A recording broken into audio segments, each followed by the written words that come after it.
Logical logic marks आहे 8 mark. त्याच्यामधलं बाळांनो सम इम्पॉर्टंट रिझल्ट्स. पहिला आहे P implication Q logical equivalence to negation P or Q. Second है P double implication Q logical equivalence to P implication Q and Q implication P. Third number P or Q and R. P or Q and बघा P or Q या दोन्हीमध्ये R घेतला परत इथे and P or P or R. पहिला Q घ्यायचा नंतर R घ्यायचा मध्ये अँड असेल तर अँड ठेवायचा.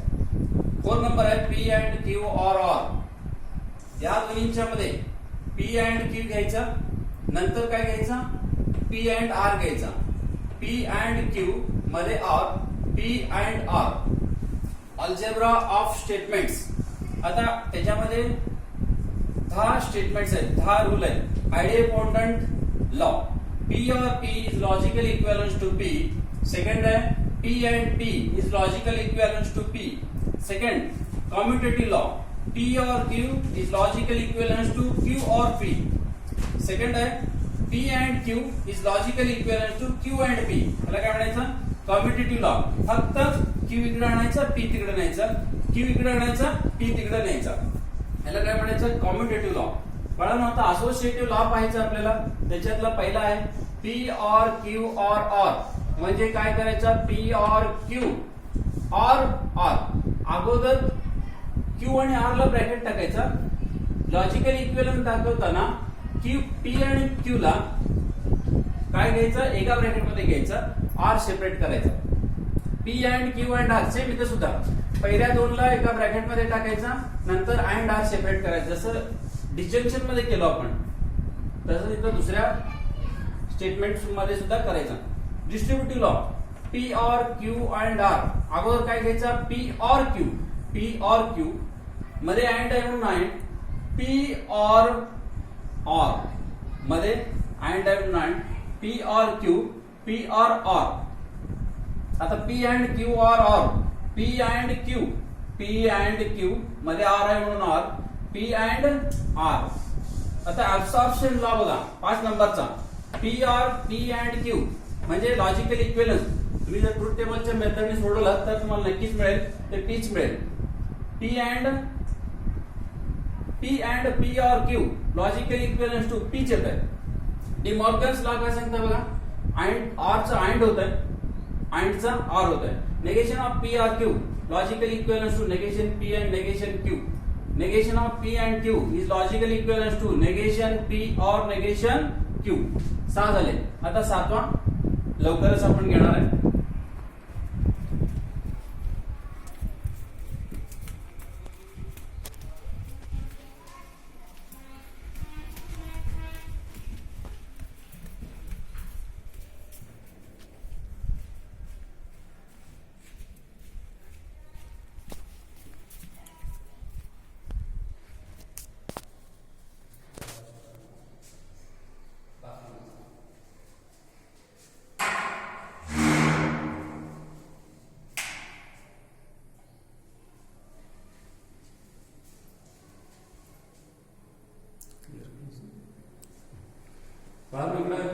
त्या अल्जेब्राइक स्टेटमेंट मधला आता 7वा आहे complement law.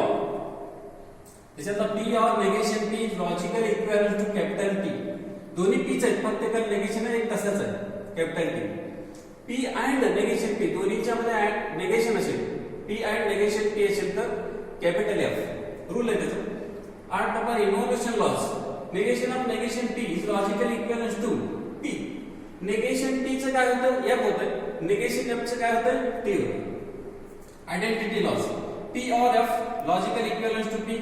P and F logical equivalence to F. P or T is logical equivalence to capital T. P and T is logical equivalence to capital P.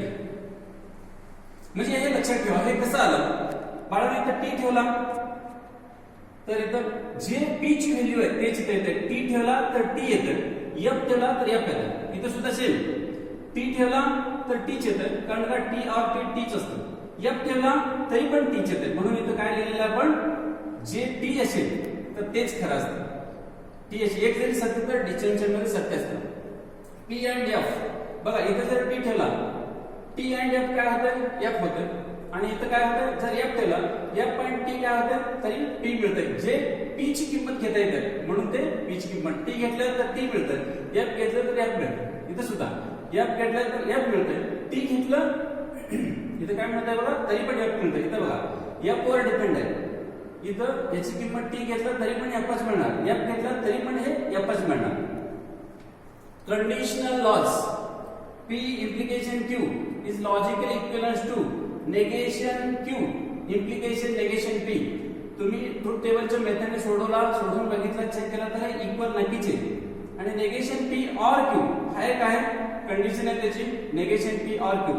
आता बघा, biconditional laws P double implication Q is logically equivalent to P implication Q and Q implication P. Logically equivalence to बघा, P implication Q चा rule आहे. इथं आहे बघा, negation P or Q मध्ये and आहे.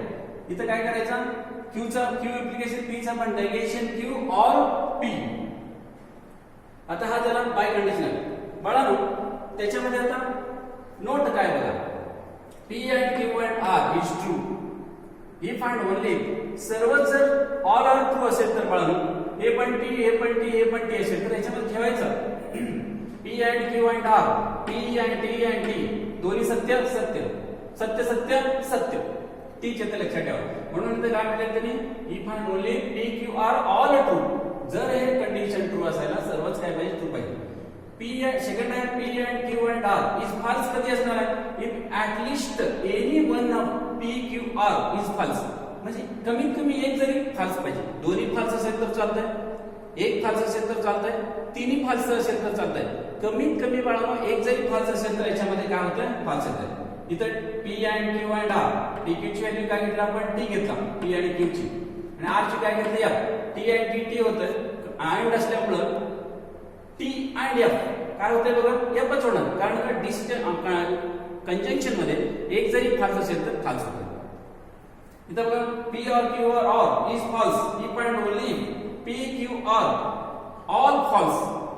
सर्व जर फॉल्स असेल तर काय मिळणार आपल्याला, फॉल्सच मिळणार. पी और क्यू और एफ और एफ और एफ, एफ और एफ असतात डिस्टिंक्शन मध्ये, परत एफ और एफ काय असतं, एफच असतं. P or Q or is true if at least one P Q R is true. जर एक जरी त्याच्यात ट्रू असेल तरी काय मिळतं आपल्याला, ट्रू मिळतं. पी काय घेतलं आपण, टी घेतलं, बाकी सर्व काय घेतलं, पी आणि आर एफ घेतलंय. कमीत कमी एक ट्रू पाहिजे तर ते ट्रूच मिळतं. पी और क्यू और इथं बघा, पी ची किंमत टी घेतला, क्यू ची किंमत एफ घेतला, आर ची किंमत एफ घेतला. टी और एफ एक जरी सत्य असेल तर डिस्जंक्शन मध्ये सत्य असतं. टी और एफ परत काय म्हणतात, एक जरी सत्य असेल तर सत्य.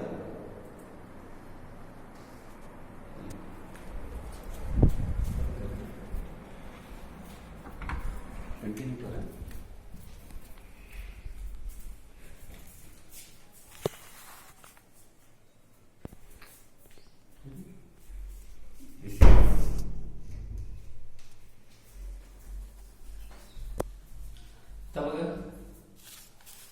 आता आपल्याला मॅथमॅटिकल लॉजिक तेच बघायचं आपल्याला.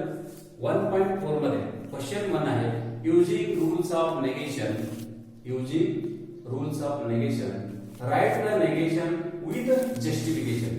बघा, नेगेशन क्यू इम्प्लिकेशन पी आहे, त्याचं नेगेशन घ्यायचं. Negation in bracket negation Q implication P logically equivalent to negation Q पहिला तसाच अँड दुसऱ्याचा नेगेशन. हे रूल आहे, लक्षात ठेवा. पहिला तसाच अँड दुसऱ्याचा नेगेशन. याचा फॉर्म्युला बघा, पी इम्प्लिकेशन क्यू चा जर नेगेशन घेतला तर काय मिळतं तुम्हाला, पी अँड नेगेशन क्यू मिळतं. लक्षात ठेवा. आता इथं पहिला तसाच अँड दुसऱ्याचा नेगेशन. नेगेशन ऑफ काय म्हणलं आपण, इम्प्लिकेशन. हे बाण चिन्ह आहे बघा, म्हणून त्याला काय म्हणायचं, negation of implication. Second P or negation Q. आता काय, negation in bracket P and negation Q. Negation P and चं काय झालं, आर झालं. Negation of negation Q, negation आता बघा अँड चं काय झालं, आर झालं, म्हणून नेगेशन ऑफ कंजंक्शन म्हणायचं.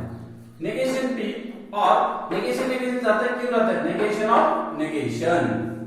नेगेशन ऑफ काय म्हणायचं त्याला, नेगेशन, कारण का नेगेशन केलं म्हणून नेगेशन ऑफ नेगेशन.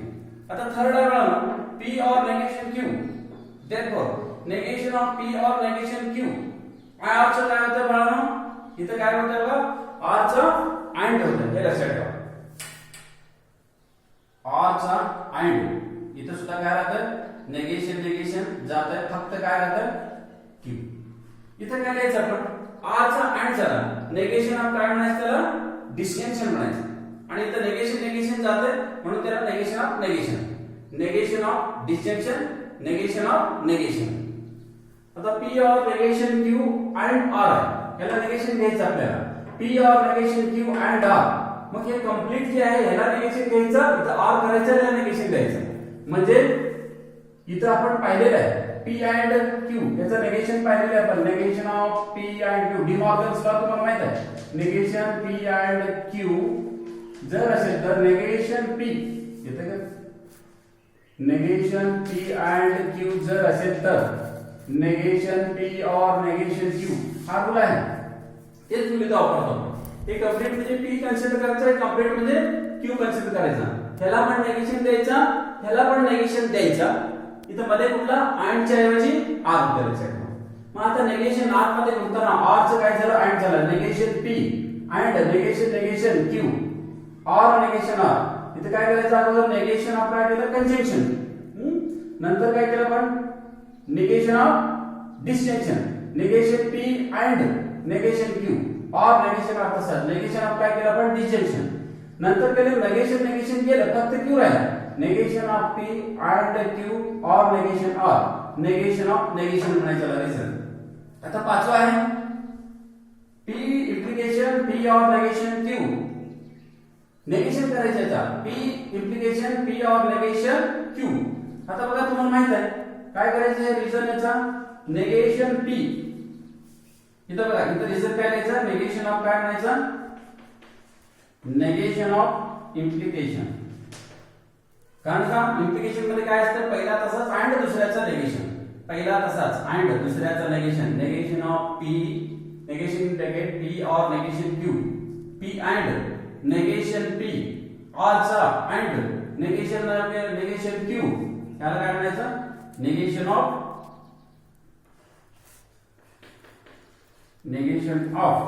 डिसजंक्शन म्हणायचं, नेगेशन ऑफ डिसजंक्शन.